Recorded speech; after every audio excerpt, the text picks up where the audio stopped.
La campagne qualificative pour la Coupe d'Afrique Maroc 2025 vient de s'achever. On a joué aujourd'hui la sixième et dernière journée de cette campagne qualificative et on connaît déjà tous les qualifiés. Mais cette vidéo de ce soir, on a la particularité de nous amener à nous intéresser à l'équipe des Panthères du Gabon. Je crois pour ma part que lorsque Thierry Moulouma avait hérité de cette équipe-là, l'objectif qui a été assigné à Thierry Moulouma, c'était de se qualifier pour la prochaine Coupe d'Afrique au Maroc en 2025. Parce que pour les plus hautes autorités, sûrement, il n'est sûrement aussi pour le peuple gabonais et les supporters que nous sommes, il était inadmissible que l'on soit absent à deux CAN d'affilée. Donc, on avait raté déjà celle de la Côte d'Ivoire. Il était inadmissible qu'on rate celle du Maroc. Et Dieu merci, l'objectif a été atteint, les Panthères se sont qualifiés, les Panthères joueront la prochaine Coupe d'Afrique au Maroc. S'il faut s'arrêter là, on va dire,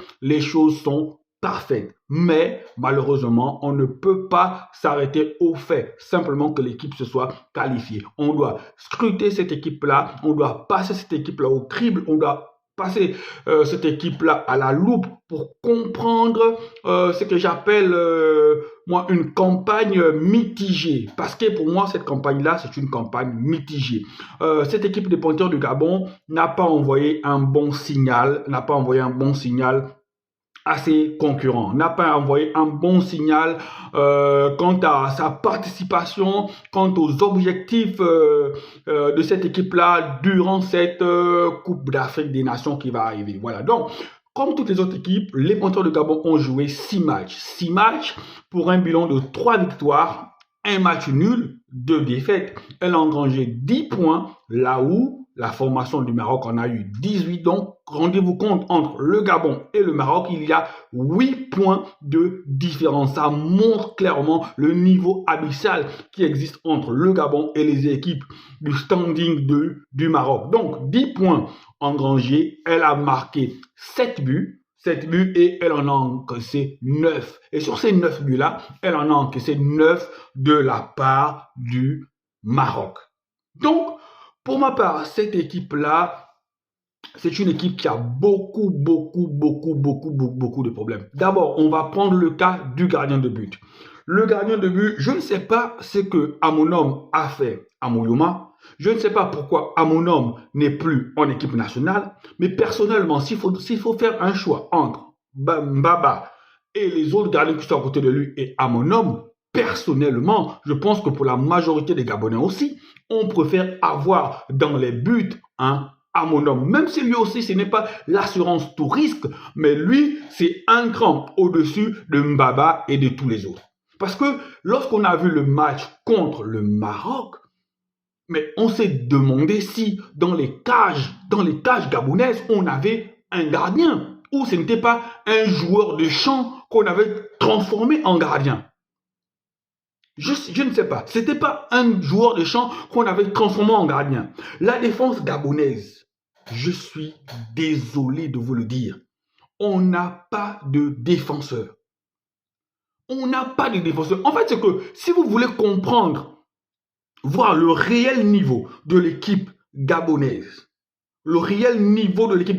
il faut vraiment prendre cette équipe-là, il faut vraiment analyser les deux matchs contre le Maroc pour comprendre dans quel bourbier on est. Et moi, je ne veux pas forcément dire que non, c'est à cause de Moulouma. On a eu des coachs plus huppés, des coachs qui ont plus d'expérience, des coachs qui ont une science tactique et technique plus élevée que celle de Moulouma.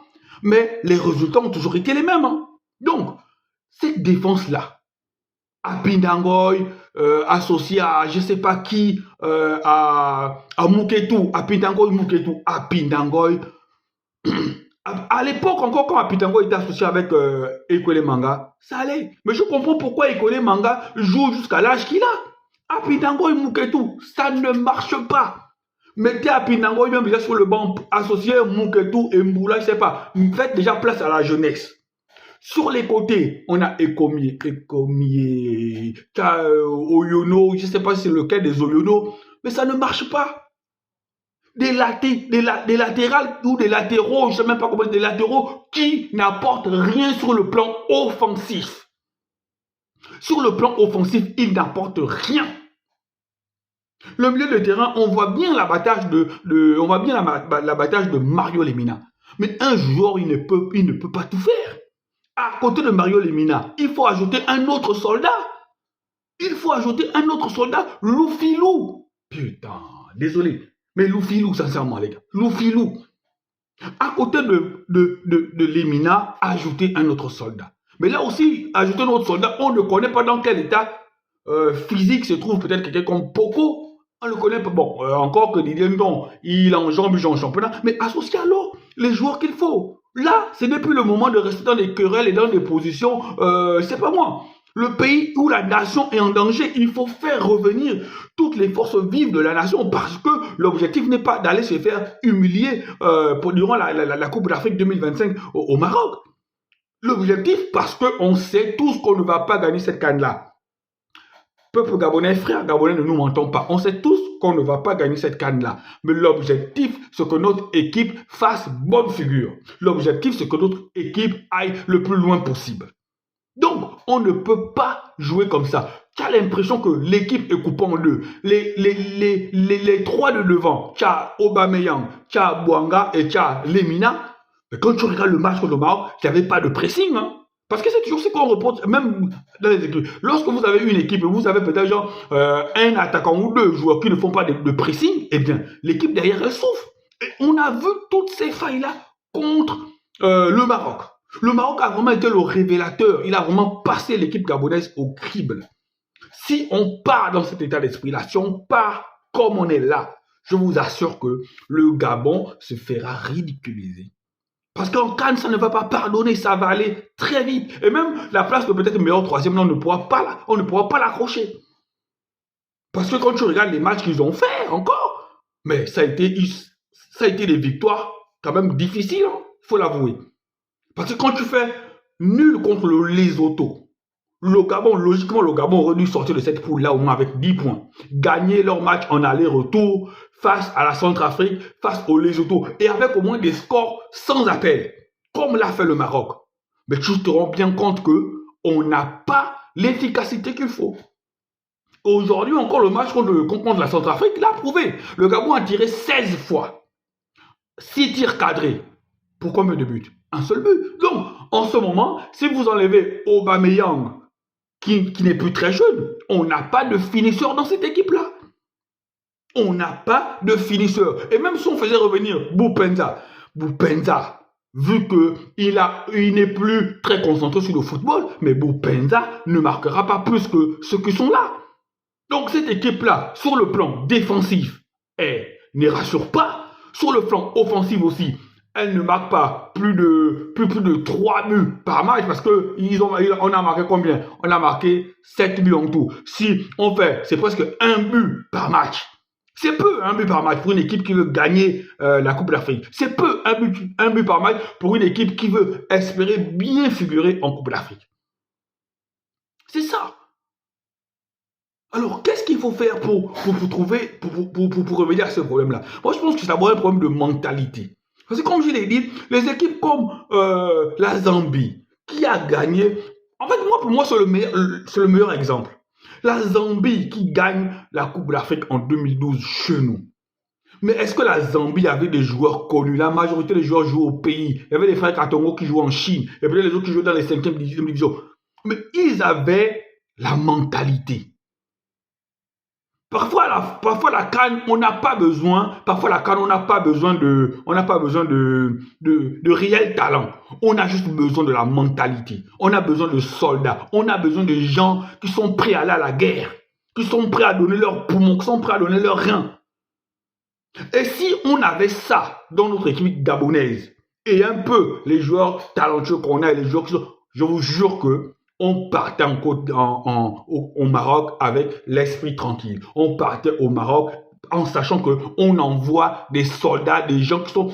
Mais regardez le match. Contre le Maroc à Franceville, les 10 premières minutes, on accélère, on met le Maroc, on repousse le Maroc dans ses derniers retranchements. On marque. on marque. Mais lorsque le Maroc égalise, regardez l'attitude des Gabonais. Lorsque le Maroc égalise, parce que pour eux, quand ils ont marqué le but, ils pensaient anéantir la fougue marocaine. Mais quand ils se sont rendus compte que les Marocains n'étaient pas anéantis, dès que le Maroc égalise, regardez l'attitude des Gabonais. Allez-y, regardez le match encore une fois. Regardez l'attitude des joueurs gabonais. Ils ont compris que là, ils sont dans le pétrin. Et après, ça s'enchaîne. Il n'y avait plus de réaction en face. Ils ont arrêté de jouer. Donc, l'équipe gabonaise ne sait pas réagir lorsqu'elle est menée au score. L'équipe gabonaise, si elle tombe sur une équipe aussi qui est faible psychologiquement comme elle, lorsqu'elle met un but, lorsqu'elle presse un peu, si l'équipe en face est faible psychologiquement comme elle, eh bien, elle va dérouler un peu le football. Mais si l'équipe en face est forte psychologiquement et qu'elle revient au score, les Gabonais, la fragilité mentale s'installe et c'est ça le vrai problème du Gabon. Je ne sais pas s'il faut amener un psychologue pour accompagner cette équipe-là, mais un vrai psychologue aussi pour accompagner cette équipe-là, pour leur tenir le discours de motivation qu'il faut. Je ne sais pas, parce que regardez la victoire de la Côte d'Ivoire. Intrinsèquement, il y avait quelques joueurs, des manières de ballon, mais quand tu regardes la victoire de la Côte d'Ivoire, tu regardes les joueurs de la Côte d'Ivoire, qu'est-ce qui s'est passé? C'est plus le mental, la rage, on combat la combativité. Mais c'est ça qu'on veut voir dans cette équipe des Panthères. Mais quand je regarde les Panthères, c'est un football de résignation. Si ça n'a pas marché, ok, on baisse les bras, on est sans solution. Voilà. C'est ça qui résume la campagne qualificative du Gabon. Et c'est ce qui va nous attendre aussi, sûrement, durant la CAN. Et même si on ramène Boupenza, on ramène Paloun, je ne sais pas dans quel état physique il est, on ramène des joueurs comme ça, je ne sais pas. Et je suis moi sûr que ça ne marchera pas. Voilà. Juste qu'on ne soit pas ridicule. C'est juste ce que je demande. Voilà.